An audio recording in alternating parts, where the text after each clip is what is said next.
not so easy to organize a Sheva Brachos. Lot to think about from a catering perspective, from the night's entertainment perspective. I think he was quite worried. He had the food under control, but the entertainment was a bit lacking. So he needed some speakers.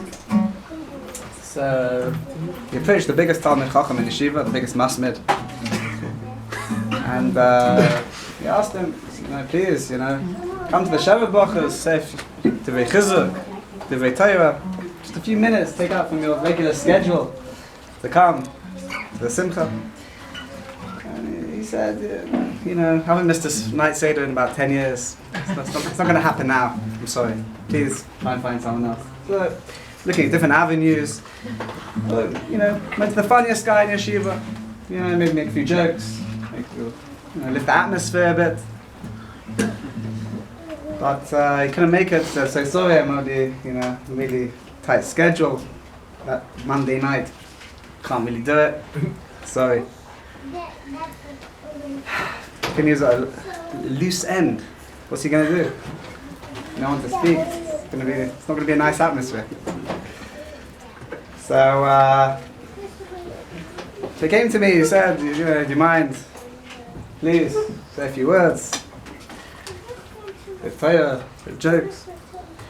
I said, "The third time you're already asking me." I'll say a few words. I'll come for just a few minutes.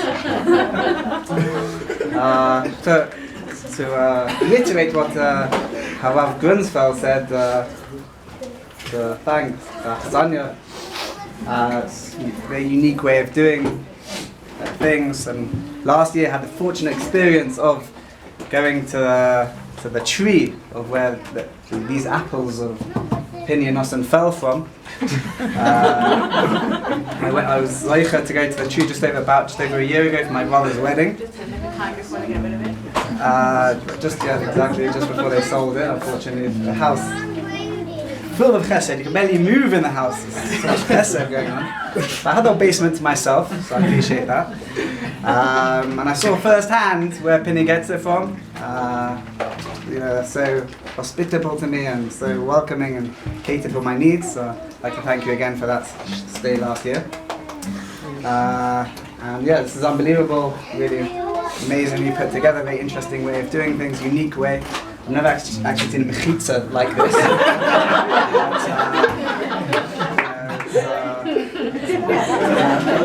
I'm a fan. It wasn't a mechitza. The word, the candles and the mechitza tucked away. So it's good. It's good. I like unique, new ideas. Big fan.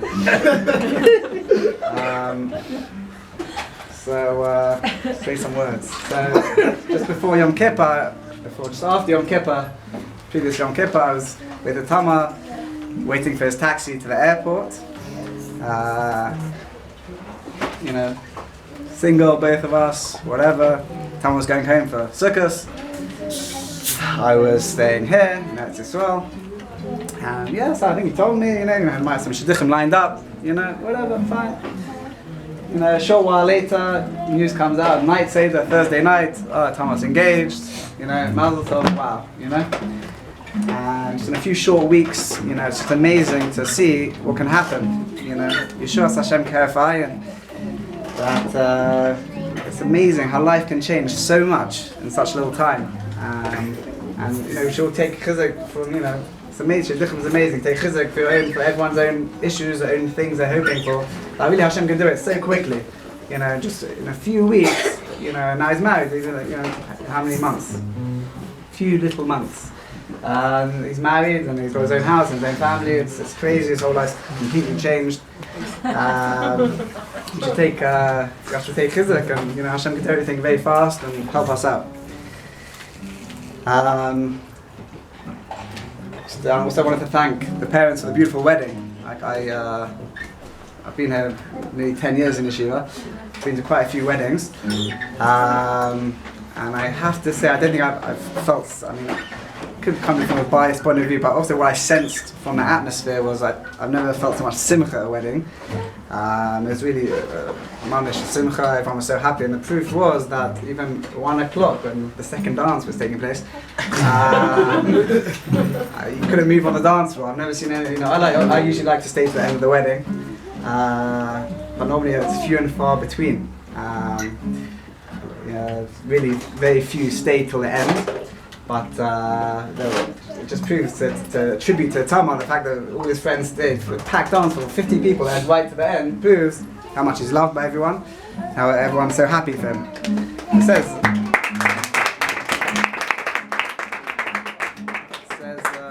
says in Masechah Sandla that if people like you, then Hashem also likes you. So, and if people don't necessarily get on with you, there are some exceptions, of course. If people don't get on with you, then Hashem's not so.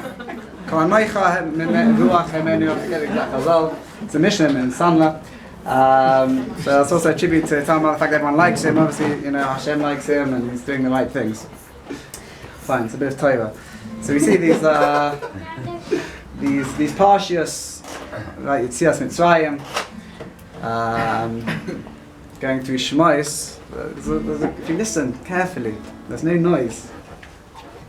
You listen carefully, there's a question screaming from the Chumash, begging to be asked. What's going on? What's Pari thinking? Why, no, you can't go this makkah, all the signs, and it's so obvious Hashem's running a world, and Moshe's coming, massive tzaddik, let us go. No, it's ridiculous. It's ridiculous. What's going on? How can we understand? Pari was seemingly a normal person. He was the ruler of the whole world. Seemingly had something separating his two ears. There was some mass in his head. What was he thinking? How can we understand it? How can we understand this? So the Yisodis, I think that Hashem helps those that help themselves. That and this works whichever area you do. That Pari was a Rasha. He was a Rasha, and he worked on himself. He was steiging in his rishos. And everyone's steiging. Everyone's a big steig. Everyone's going. Just which way is up for discussion. Pari was steiging downwards. He was a big Rasha, and he was steiging. And Hashem, right, wasn't even v'yachbeit, all these v'yachzek, all these lashonas of hardening his heart. What does that mean? It means Hashem was helping him because that's what he wanted to do. He was a Rasha, and so Hashem made it that he just helps him. That's just the way the terror of the world. That's how Hashem made the world. That whatever you do, Hashem helps you. So simply we can understand. Okay, Paul was very stubborn, saying no because he himself was bad, and it doesn't really make sense. That's the way of the world, and he was very stubborn. The thing with this Yesod is that we can learn it for the good as well. That if you commit to making the right decisions instead of the wrong decisions, so Hashem also helps you there. And so our chassan here, dear friend of mine, who has committed to staying in yeshiva. It's not an easy thing to stay in yeshiva, especially in our type of yeshiva. It's very intense things, intense hashkafa, intense learning. It's just difficult, and to commit and to say I'm staying in, especially someone that, for me it's easy. What am I going to do if I leave yeshiva? There's nothing else to do. Itama has many, whatever word I can't say. He could do many things. He could be very successful in wherever he would go, doing other things. He would be very successful. And he really has I'm sure he has an asylum, I could do something, I could, be very successful, doing whatever, all his things. And yet he's committed to stay in yeshiva. That's an amazing milah. And Hashem's helped him. He made that commitment. And Hashem has helped him over the years. And he's grown in the right direction. And it's amazing to see that, the Chazal's true, and that Hashem, if you commit to something, Hashem helps you, and you have special Siyat Shmaya. And he's grown a lot, which is very good. And he's made another commitment recently, a few days ago, of marriage, which is also a good decision. I hope so. I had a few brief words with the father-in-law, had a few brief words with the uncle at the wedding. Seems like Thomas hit the jackpot. Seems like everyone's very nice and very welcoming and